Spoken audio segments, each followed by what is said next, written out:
Todo domingo é o dia da ressurreição, é o dia que nós lembramos que o Senhor Jesus ressuscitou da morte e derrotou todos os nossos inimigos, Satanás. E por isso nós temos uma viva esperança que é além deste vida mortal.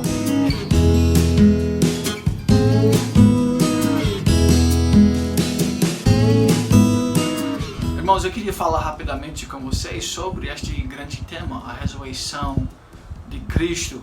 Eu queria ler para vocês, em primeiro lugar, Marcos capítulo 16. É um dos muitos passagens que fala acerca da ressurreição. Marcos 16. Passando o sábado, Maria Madalena, Maria, mãe de Tiago e Salomé, compraram aromas para irmos embalsamá-lo. E muito cedo, no primeiro dia da semana, ao despontar do sol, foram ao túmulo. Diziam umas às outras: quem nos removerá a pedra da entrada do túmulo? E olhando, viram que a pedra já estava removida, pois era muito grande. Entrando no túmulo, viram um jovem assentado ao lado direito, vestido de branco, e ficaram surpreendidas e atemorizadas. Ele, porém, lhe disse: não vos atemorizeis. Buscais a Jesus, o Nazareno, que foi crucificado. Ele ressuscitou, não está mais aqui. Vede o lugar onde o tinham posto. Imagina como aquelas pessoas, aquelas mulheres, naquele momento, imagina como eles pensavam sobre esta situação. Certamente a ressurreição, dos mortos é um fenômeno milagroso. É uma coisa que não acontece, mas aconteceu. 100 anos atrás nós estávamos numa grande batalha com os liberais, que falavam, que ensinavam que coisas milagrosas não acontecem em nosso mundo.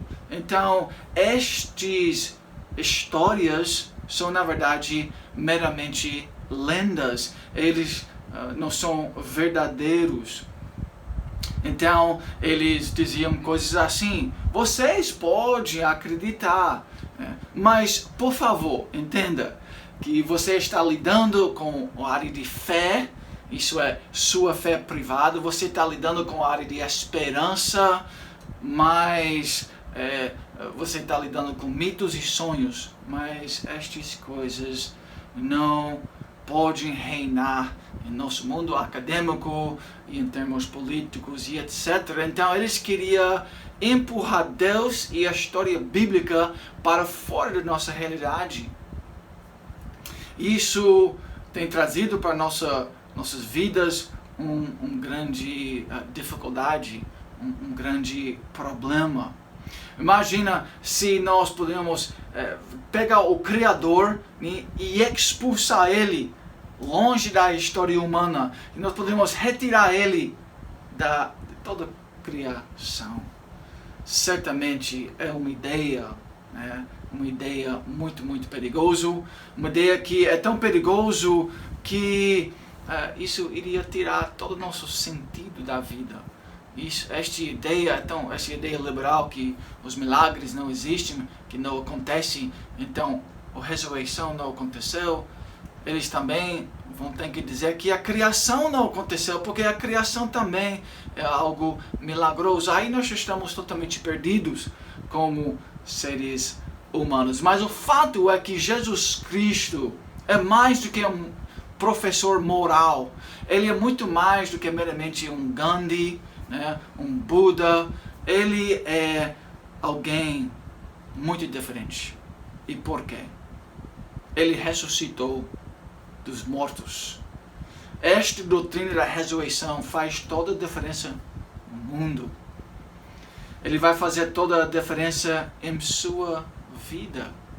Ele vai fazer toda a diferença para a sua eternidade.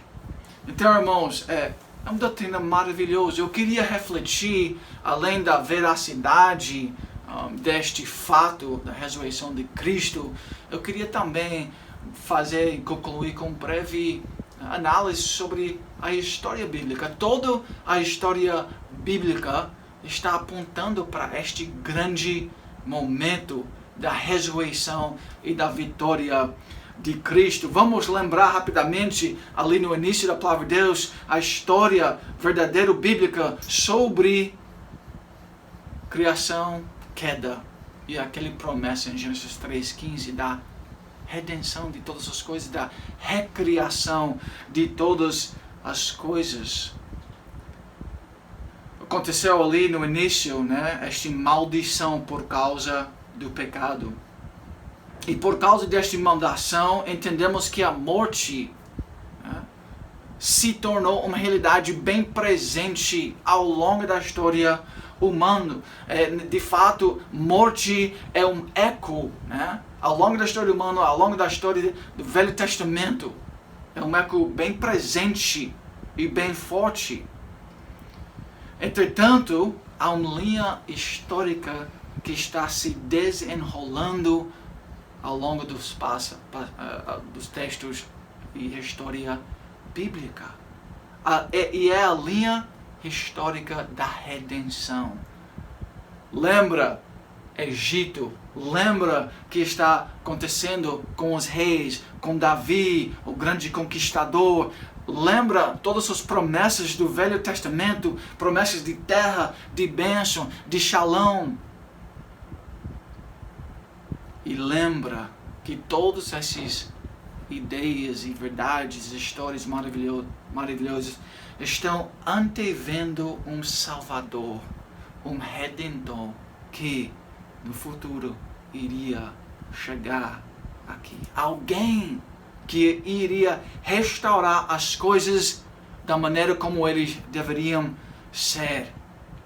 Jesus é este Messias, esse Salvador prometido. E ele sabia, quando ele chegou na cena da história humana, quando ele chegou na cena ali no Novo Testamento, ele sabia a obra que ele tinha que fazer. Mateus 16 deixa isso muito claro. Vou ler para vocês Mateus 16. Desde este tempo começou Jesus Cristo a mostrar aos seus discípulos que lhe era necessário seguir para Jerusalém e sofrer muitas coisas dos anciãos, dos principais sacerdotes e dos escribas, ser morto e ressuscitado no terceiro dia. Ele sabia qual era a missão dele. Ele é a única pessoa ao longo da história que é acima da natureza. Ele reina porque ele é o Criador. Então é só ele que pode restaurar mãos murchas. É só ele que pode dizer para o lago acalmar, para o vento acalmar, e a criação obedece ao voz do Criador. Ele pode curar o aleijado e doente, porque ele, mais uma vez, é Deus. Primeiro Adão, então, trouxe para o ser humano corrupção, desobediência, ouvidas. O mundo está amaldiçoado por causa do pecado. Mas o segundo Adão, Jesus Cristo, o Messias, iria restaurar todas as coisas, toda a criação, uma vez de novo no futuro. E já iniciou a restauração, vai ser restaurado todas as coisas. Então nós temos uma esperança viva. Ele sabia, Jesus, que ele era o único que podia derrotar os inimigos de Deus. Ele tinha que derrotar o grande inimigo, Satanás. E nós podemos ver isso, esta batalha, por exemplo, em Mateus capítulo 4. Parece que é a mesma batalha de Gênesis capítulo 2 e 3, onde Satanás, ele chega e ele faz promessas, ele convida o ser humano para desobedecer a palavra e desonrar o Criador. Ele faz isso em Mateus capítulo 4 com Jesus Cristo. Jesus foi levado pelo Espírito ao deserto para ser tentado pelo diabo. Parece que é a mesma história que está se desenrolando, é a mesma história da criação. Agora é a última e final batalha neste grande drama da história.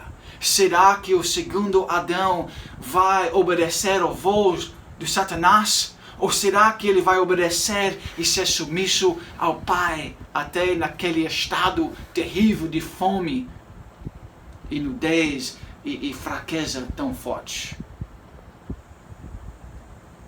Você sabe a história e o que aconteceu. A cabeça do serpente foi esmagada por Cristo. E esta promessa iniciada ali em Gênesis capítulo 3, 15, que um Redentor, alguém que vai guerrear para o povo de Deus, alguém que vai ser vitorioso sobre este serpente. Este é o pano de fundo, da história de Cristo. Criação, queda e redenção. Jesus entra, finalizando agora, ele entra em cena no desenrolar das páginas do Novo Testamento. O apóstolo Paulo, que se encontrou com o Salvador ressurreto no caminho ao Damasco, o que vemos então no Novo Testamento é a aurora de uma nova dia. Uma nova era sendo inaugurado por Cristo. Os últimos tempos estão se cumprindo. A escatologia diz respeito a Cristo e Ele ressuscitou. Por isso, irmãos, nós podemos ter confiança. Tem a vitória final já conquistada por Cristo. Vamos louvar Ele no meio deste problema todo, onde nós estamos em casa, isolados das outras pessoas. Vamos lembrar que tudo isso vai passar e nós estamos seguros naquele que derrotou Satanás, a morte, e nele todas as coisas vão ser restauradas para a glória dele. Muito obrigado, Deus te abençoe.